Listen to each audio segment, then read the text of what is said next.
할렐루야. 오늘도 하나님 앞에 온라인으로 나와 예배하는 모든 성도님들을 환영합니다. 제가 기도함으로 오늘 새벽 예배 시작하겠습니다. 하나님 감사합니다. 오늘도 하나님의 거룩한 자녀로 불러주시고 새벽을 깨워 하나님 앞에 예배하게 하신 은혜를 감사를 드립니다. 많은 사람들은 세상을 살아가며 썩어 없어질 것들을 바라보지만 이 시간 저희는 오직 주님만 바라봅니다. 오늘 이 시간 하나님께서 주님의 얼굴만 구하는 저희들 마음 가운데 찾아오시고 하나님께서 주신 은혜로만 충만하게 채워 주옵소서. 하나님, 특별히 저희의 간절한 기도 제목들이 있습니다. 경제적인 문제, 환우들의 질병의 문제, 우리가 해결할 수 없는 문제들이 세상 가운데 얼마나 많은지 모르겠습니다. 하나님, 이 새벽 하나님 앞에 간절하게 기도하오니 하나님 저희를 불쌍히 여겨주시고 저희의 간절한 기도 들어주셔서 저희가 믿음으로 기도할 때 하나님의 놀라운 방법과 뜻으로 응답하여 주옵소서. 하나님, 이제 말씀 듣습니다. 푸른 마르고 꽃은 씻으나 우리 하나님의 말씀은 영원할 줄 믿습니다. 오늘 주시는 말씀을 통해 우리가 다시 한번 새 힘을 얻고 어지러운 세상 가운데 나아갈 바를 밝히 알게 하여 주옵소서. 오늘 모든 예배 주님께 맡겨드리오며 예수님의 이름으로 기도합니다. 아멘. 오늘 주신 하나님의 말씀은 고린도전서 4장 1절부터 13절까지의 말씀입니다. 사람이 마땅히 우리를 그리스도의 일꾼이요 하나님의 비밀을 맡은 자로 여길지어다. 그리고 맡은 자들에게 구할 것은 충성이니라. 너에게나 다른 사람에게나 판단받는 것이 내게는 매우 작은 일이라. 나도 나를 판단하지 아니하노니 내가 자책할 아무것도 깨닫지 못하나 이로 말미암아 의롭다함을 얻지 못하노라. 다만 나를 심판하실 이는 주시니라. 그러므로 때가 이르기 전 곧 주께서 오시기까지 아무것도 판단하지 말라. 그가 어둠에 감추인 것들을 드러내고 마음의 뜻을 나타내시리니 그때에 각 사람에게 하나님으로부터 칭찬이 있으리라. 형제들아, 내가 너희를 위하여 이 일에 나와 아볼로를 들어서 본을 보였으니 이는 너희로 하여금 기록된 말씀 밖으로 넘어가지 말라는 것을 우리에게 배워 서로 대적하여 교만한 마음을 가지지 말게 하려 함이라. 누가 너희를 남달리 구별하였느냐? 내게 있는 것 중에 받지 아니한 것이 무엇이냐? 내가 받았은즉 어찌하여 받지 아니한 것 같이 자랑하느냐? 너희가 이미 배부르며 이미 풍성하며 우리 없어도 왕이 되었도다. 우리가 너희와 함께 왕노릇하기 위하여 참으로 너희가 왕이 되기를 원하노라. 내가 생각하건대 하나님이 사도인 우리를 죽이기로 작정한 자같이 끄트머리에 두셨음에 우리는 세계 곧 천사와 사람에게 구경거리가 되었노라. 우리는 그리스도 때문에 어리석으나 너희는 그리스도 안에서 지혜롭고 우리는 약하나 너희는 강하고 너희는 존귀하나 우리는 비천하여. 바로 이 시각까지 우리가 줄이고 목마르며 헐벗고 매맞으며 정처가 없고 또 수고하여 친히 손으로 일을 하며 모욕을 당한 즉 축복하고 박해를 받은 즉 참고 비방을 받은 즉 권면하니 우리가 지금까지 세상의 더러운 것과 만물의 찌꺼기 같이 되었도다. 아멘. 오늘은 고린도전서 4장의 말씀을 보며 함께 은혜를 나누겠습니다. 저번 주에 함께 말씀을 나누었듯이 우리 모두는 하나님의 성전입니다. 성령 하나님께서 우리 안에 거하시는 것입니다. 그리고 이것을 우리가 믿음으로 붙잡는다면 우리는 세상 가운데 거룩하고 구별되게 살아갈 수 있을 것입니다. 그리고 그 구별된 모습 중 하나는 무엇이냐면 바로 어떤 사람의 비난과 소문과 어떤 말에도 흔들리거나 낙심하지 않게 되는 것입니다. 오늘 본문을 기록한 바울도 여러 가지 이유로 교인들에게 심한 비난을 받았던 사람 중 한 명이었습니다. 특별히 오늘 본문에 바울은 자신이 개척했던 교회 고린도 교회로부터 말도 안 되는 비난을 받았던 것 같습니다. 교회 고린도 교회가 여러 파로 나누어지고 싸우기 시작했고 그 가운데 바울도 그 성도들의 비난을 피할 수 없었던 것입니다. 그리고 이 모든 소식을 들었던 사도 바울의 마음은 얼마나 힘들고 아팠겠습니까? 그런데 참 은혜가 되는 것은 바울이 개척한 교회 교인들로부터 비난을 받고 심판을 받는데도 불구하고 바울은 전혀 개의치 않았다라는 것입니다. 바울은 분명하게 말합니다. 그런 비난과 판단들이 자신에게 아무것도 아니라라고 말하는 것입니다. 3절 말씀을 보면 내가 여러분에게서 심판을 받든지 세상 법정에서 심판을 받든지 나에게 조금도 문제가 되지 않습니다. 그뿐만 아니라 나도 나 자신을 심판하지 않습니다 라고 말하고 있습니다. 바울은 어떤 사람의 말과 판단과 심판에도 조금도 흔들리지 않았다라는 것입니다. 그렇다면 바울은 어떻게 이렇게 사람들의 판단과 말에도 흔들리지 않고 하나님의 사역을 잘 감당할 수 있었겠습니까? 바로 바울은 사람 바라본 것이 아니라 예수님 바라보았기 때문입니다. 분명 바울은 알았습니다. 사람들의 정죄와 심판, 비난보다 더 두려운 것이 바로 주님의 심판임을 알았던 것입니다. 그래서 바울은 하나님 앞에 예수님의 일꾼, 하나님의 비밀을 맡은 청지기로서 조금도 부끄러움 없이 맡은 바 사명을 다했습니다. 그리고 그 가운데 바울은 확실히 믿었을 것입니다. 잘못된 것들, 어려운 문제들, 시간이 지나고 나면 하나님이 다 바로잡아 주실 것이고, 사람들과의 오해가 있었다면 그것도 하나님께서 다 밝혀주실 것을 믿었습니다. 따라서 굳이 사람들의 평가의 말 때문에 흔들릴 이유가 조금도 없었던 것입니다. 바울은 오직 주님만 바라보았던 것입니다. 그리고 이 바울의 신앙이 우리에게도 너무나도 필요할 것입니다. 때로 교회에서 열심히 일을 하고 어떤 중직책을 맡은 성도님들 가운데도 어떤 사람의 작은 말 한마디 때문에 상처받고 낙심하는 분들을 많이 보게 됩니다. 자신은 열심히 교회를 위한 것인데 내가 왜 그런 말을 들어야 되는지 흔들리고 스스로 자책까지 해서 무너지기까지 합니다. 또 어떤 성도님은 바른 말 하기를 좋아하고 남들을 훈계하기를 좋아하는데 정작 자신이 비난받는 것을 못 견뎌 하시는 분이 계십니다. 그렇다면 왜 이런 일들이 벌어지는 것입니까? 바로 우리와 함께 계시는 주님을 바라보지 못했기 때문일 것입니다. 어느 목사님이 성도님들의 말과 여러 소문 때문에 목회를 그만두시겠다고 선언했다고 합니다. 그리고 이것을 지켜보던 사모님이 너무 안타까운 마음에 목사님에게 이렇게 말했다고 합니다. 여보, 사람의 말에 대해서는 그렇게 중요하게 생각하면서 하나님이 주시는 말씀에 대해서는 왜 그렇게 관심이 없으십니까? 왜 사람의 말에만 흔들리냐라는 것입니다. 그리고 목사님이 사모님의 이 말을 들은 후에 충격을 받았다고 합니다. 그리고 목사님은 자기 스스로를 돌아보기 시작했습니다.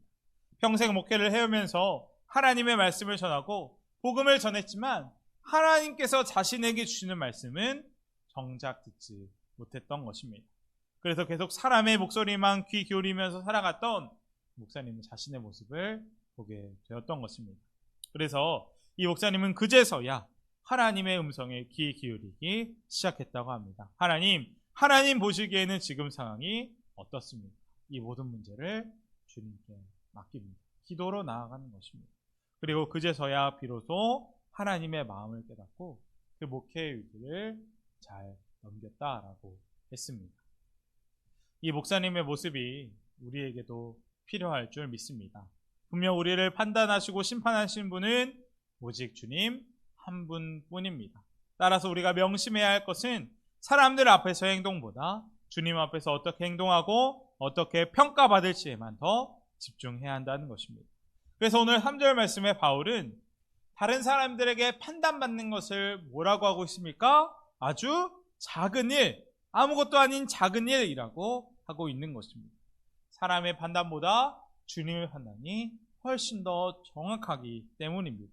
또 심지어 바울은 자기 스스로도 자신을 판단하지 않는다라고 했습니다. 바울은 자신 사역을 돌아보면서 나는 이 정도면 괜찮아, 나는 이 정도면 잘하고 있는 거야 라고 교만하거나 자랑하지 않았다라는 것입니다. 왜냐하면 바울에게 중요한 것은 바울 자신의 판단이 아니기 때문이었던 것입니다. 오직 주님의 판단만이 가장 중요한 것입니다. 주님 앞에서 우리가 어떻게 행동하고 말하고 살아가든지 그것이 더 중요한 것이다 라고 오늘 본문 말씀 우리에게 말해주고 있는 것입니다. 그래서 바울은 그 주님을 확실히 믿었기에 1절 말씀에 자기 자신을 이렇게 소개하고 있습니다. 나는 그리스도의 일꾼이요 하나님의 비밀을 맡은 사람입니다. 그리고 맡은 자에게 구할 것은 오직 충성입니다. 아멘. 바울은 오직 신실하게 예수님만 바라봤습니다. 사람의 평가나 사람의 말에 실족하지 않고 낙심하지 않았습니다. 주님만 바라보고 주님이 하라는 대로 신실하게 살아왔다는 것입니다. 그리고 바울은 자기 자신뿐만 아니라 고린도 교회 성도들도 그렇게 해야 한다고 권면하고 있는 것입니다. 사람을 바라보는 고린도 교회를 향해서 나는 아볼로파다, 바울파다, 나는 베드로파다, 심지어 나는 예수파다, 팔을 나누어서 서로 판단하고 내가 너보다 낫다, 너보다 지혜 있다, 서로가 서로를 심판하는 고린도 교회를 향해 사도 바울은 말하는 것입니다. 우리는 하나님의 비밀, 복음을 맡은 자로서 하나님 앞에서만 신실해야 합니다 라고 강력하게 권면하는 것입니다. 오직 주님만이 우리를 판단하시는 분입니다. 그리고 이것을 진짜 믿는다면 우리도 섣불리 어떤 사람을 판단하거나 심판하지 않게 될 것입니다. 그래서 5절 말씀에 바울은 이렇게 이야기합니다. 그러므로 때가 이르기 전 곧 주께서 오시기까지 아무것도 판단하지 말라. 그가 어둠에 감추인 것들을 드러내고 마음의 뜻을 나타내시리니 그때에 각 사람에게 하나님으로부터 칭찬이 있으리라. 아멘. 분명 주님 다시 오실 그때에 모든 어두움에 감추어 있던 사람들의 마음속 동기와 생각들이 정말 환하게 드러낼 때가 오게 될 것입니다. 그때가 되면 정말 아무것도 숨길 것이 없습니다. 이것이 오늘 우리가 명심해야 할 말씀입니다. 때로 하나님의 일을 하다가도 우리가 비판을 받을 때가 있습니다. 그러면 우리 자신을 먼저 성경에 비춰서 우리 자신을 정직하게 돌아봐야 할 것입니다. 그리고 무엇인가 잘못되었다고 깨달아지면 하나님 앞에 회개해야 할 것입니다.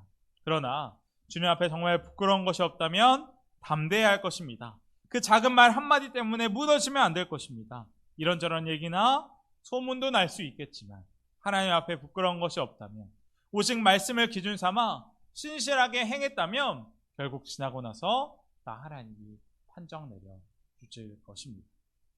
옛말에 10길 물속은 알아도 한 길 사람의 속은 모른다 했습니다. 그러나 우리 하나님은 마지막 날에 불꽃 같은 눈으로 각 사람들이 어떤 마음의 동기로 하나님의 일을 감당하였는지 정확하게 보실 것입니다. 비록 겉으로는 평생 하나님을 위해 일한 것처럼 보이는 사람일지라도 자기 사리사욕을 위해 일한 사람은 아무런 상이 없을 것입니다. 그러나 반대로 빛도 없이 이름도 없이 아무도 알아주는 사람 없을지라도 최선을 다해 하나님을 위해 살아갔던 사람들은 마지막 날에 하나님께서 칭찬해 주신 날이 오게 될 것입니다. 이 새벽 우리가 하나님 앞에 바로 서 있는지 아니면 사람 바라보고 사람 의지하고 작은 말 한마디에 일희일비하는지 우리가 누구 앞에 서 있는지 우리 자신을 돌아보았으면 좋겠습니다. 그리고 이어서 바울은 고린도 교회 성도들에게 무서운 경고의 말씀을 합니다. 10절 말씀입니다. 누가 그대를 별다르게 보아줍니까? 그대 가지고 있는 것 가운데서 받아서 가지지 않는 것이 무엇이 있습니까? 모두가 받은 것이라면 왜 받지 않은 것처럼 자랑합니까? 아멘. 이게 무슨 말씀입니까? 교만하거나 자랑하지 말라라고 경고하고 있는 것입니다. 사실 고린도 교회 성도들 가운데는 하나님께 특별한 은사를 받은 사람들이 많이 있었다라고 합니다. 그런데 그들은 자신들의 받은 그 은사가 하나님의 은혜로 주어진 것이 아니라 자기 자신의 열심 때문에 받은 것이라고 생각했습니다. 자기가 열심히 하나님을 믿어서 하나님께 봉사하고 헌신해서 하나님께서 은사를 주신 것이라고 착각했던 것입니다. 그리고 또 하나님이 남들보다 자신을 더 사랑했기 때문에 특별한 은사를 받았다고 자랑하고 교만했던 것 같습니다. 자신이 받은 은사를 사용해서 사람들을 판단하고 정죄하고 심판했던 것입니다. 얼마나 하나님 앞에 교만한 모습입니까? 그래서 바울은 그들을 향해 말씀하는 것입니다. 여러분이 가진 것 하나라도 하나님께 받지 않은 것이 있습니다. 여러분이 가진 것들 모두 하나님께 받은 것이라면 어떻게 받지 않은 것처럼 그렇게 잘난 체하고 자랑할 수 있습니까? 라고 반문하고 있는 것입니다. 이어서 바울은 8절 말씀에 그들을 향해 자랑하고 교만하는 그들을 향해 너희들은 배가 불러서 벌써 부자가 되었다라고 말씀합니다. 심지어 그들 스스로가 왕이 되었듯이 행동한다고 했습니다. 분명 우리는 하나님의 자녀들이고 주님 다시 오실 때 주님과 함께 온 세상을 다스릴 왕 같은 제사장들입니다. 그러나 바울은 아직 그럴 때가 아니라는 것입니다. 지금은 주님 바라보며 철저히 낮아질 때라고 말하고 있는 것입니다. 그러면서 9절 이하의 말씀부터 복음을 전하고 주님의 사명을 감당하고 있는 바울과 또 사도들의 처지를 설명하기 시작합니다. 사도 바울은 사도들과 자신이 지금 이 글을 쓰고 있는 시간에도 굶주리고 목마르고 헐벗고 얻어맞고 정처 없이 떠들고 있다고 했습니다. 또 12절에 사도들은 복음을 위해서 자기의 모든 것을 쏟아부으면서도 또한 생계를 위해 직접 손으로 열심히 일해야만 했습니다. 또 누군가가 뒤에서 욕을 하더라도 도리어 축복해 주었고 핍박과 박해를 당해도 그것을 참고 견뎌야만 했습니다. 이게 다가 아닙니다.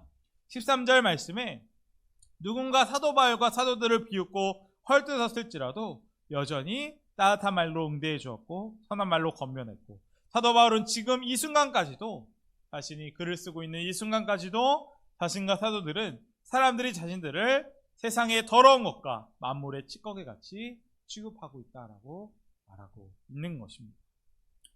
바울 자신에게 신실했던 그 하나님, 십자가시기까지 변함없이 사랑을 보여주신 그 주님을 따라 사도들도 끝까지 낮아지고 또 낮아지고 있다라고 말하는 것입니다. 그런데 도대체 고린도 교회는 지금 뭐하고 있냐라고 하는 것입니다.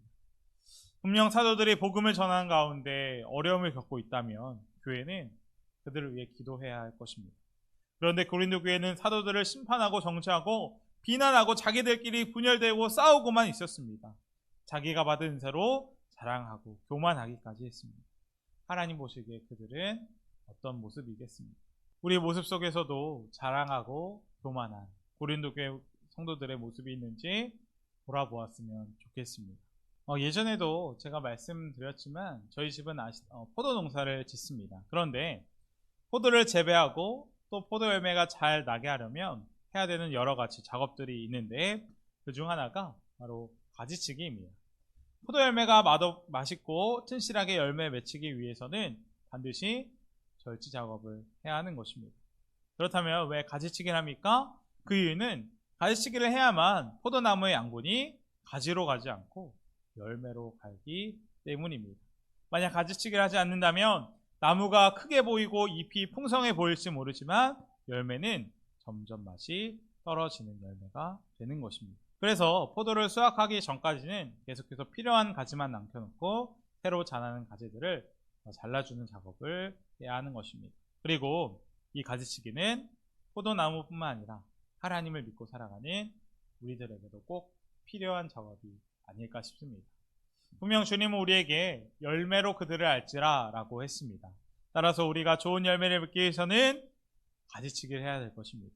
욕심의 가지, 탐욕의 가지, 자랑의 가지, 교만의 가지들을 다 우리 가운데서 성령의 불로 잘라내야 하는 것입니다. 만약 우리에게 하나님을 보지 못하게 하는 가지가 있다면 이 새벽 하나님의 말씀을 통해서 우리가 다 잘라내기를 축원합니다. 그리고 또 분명 우리의 기도를 필요로 하는 이들이 있습니다. 우리는 부족한 것 없이 살아가지만 정말 우리의 기도가 필요한 많은 곳이 있습니다. 북한과 중국의 지하교회들, 많은 선교지에 계신 선교사님들, 또 어려움 당하는 많은 성도님들, 분명 그들은 한국교회가 자신들을 위해 기도해주고 있다라고 믿을 것입니다. 그러나 기도하지 못하고 고린도교회 성도들처럼 부족한 것 없이 스스로 왕처럼 살아가고 있다면 하나님 앞에 책망을 피할 수 없을 것입니다. 이 새벽 우리가 예수님만 바라보기 원합니다. 우리가 주님의 성전이 되기 원합니다. 우리의 직장에서, 교회에서, 삶의 자리에서 시험들은 계속 일어나고 우리를 흔들어 놓는 많은 환경이 찾아옵니다. 그러나 정말 우리가 주님 붙잡는다면 우리들은 절대 무너지지 않을 줄 믿습니다. 우리가 이 새벽 믿음으로 기도하기 원합니다. 하나님, 예수님 한 분이면 진짜 충분한 믿음 주셔서 내가 함부로 다른 사람을 판단하지도, 또 억울한 말을 들었다고 해도 무너지지도 않게 해달라고 기도하기 원합니다. 또 우리가 교만과 자랑이 아니라 이웃들을 위해 기도할 수 있는 겸손한 마음도 구하기 원합니다. 분명 하나님이 구하는 자에게 다 주실 것입니다. 우리가 우리와 함께 하시는 주님 믿음으로 바라보며 오늘 하루도 승리하는 우리 모두가 되기를 주님의 이름으로 축복합니다. 함께 기도하기 원합니다. 첫 번째로 기도하기 원하는 것은 우리가 주님과 함께 하는 것을 보는 믿음의 눈을 열어달라고 기도하기 원합니다. 그래서 어떤 상황과 어떤 말에도 흔들리지 않고 오직 말씀 위에 서서 견고하게 나아가는 우리가 되게 해달라고 하나님 앞에 간절히 기도하겠습니다. 두 번째로 기도할 것은 우리 나라 민족, 교회와 교회학교, 우리 환우분들 위해 기도하겠습니다. 성령 하나님께서 긍휼히 여겨주셔서 환우분들의 병이 회복되고 치유되게 되고 함께 기도하겠습니다. 제가 기도함으로 오늘 모든 예배 마치겠습니다. 하나님, 오늘 주님 바라보는 눈을 열어주시기 원합니다. 우리는 연약하지만 하나님께서 저희의 아버지 되신다고 말씀하셨습니다. 우리가 이것을 믿음으로 붙잡아 누구도 심판하지 않고 사람의 말 때문에 흔들리지도 않는 그런 견고한 믿음을 주셔서 그리스도인으로서 가정과 직장과 교회를 바로 세워가는 우리 모두가 되게 하여 주옵소서. 또한 하나님, 우리가 스스로 왕이 되어 있는 자리가 있는지 돌아봅니다. 우리가 자랑하는 것, 교만하는 마음이 있다면 하나님 다 끊어내기 원하오니 성령 하나님께서 우리의 완악한 마음 다 불태우시고 하나님의 성전된 자로서 이 세상 가운데 거룩하고 구별되게 살아가는 저희 모두가 되게 하여 주옵소서. 이 모든 말씀 예수님의 이름으로 기도합니다. 아멘.